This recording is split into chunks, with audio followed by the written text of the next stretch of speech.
யானை இடும்பனை அழித்த இனியவன் முருகா கனி காற்றலனே சங்கரன் புதல்வா கதிராமத்துறை கதிர்வேல் முருகா.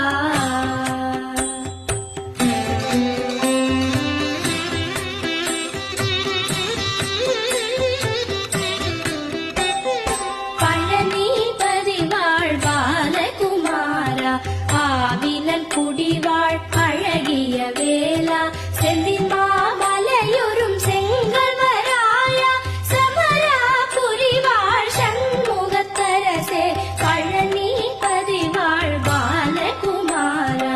ஆவினன் குடிவாழ் அழகிய வேளா செந்தின் மாமலையுறும் செங்கல்வராயா சமராபுரி வாழ் சண்முகத்தரசே காரா குழலாய் கலைமகள் நன்றாய் என்னாவிருக்க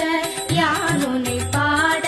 என்னை தொடர்ந்திருக்கும் எந்தை முருகனை பாடினேன் ஆடினேன் பரவசமாக பாடினேன் ஆடினேன் ஆவினல் பூகியே நேசமுடன் யார் நெற்றியில் அணிய பாச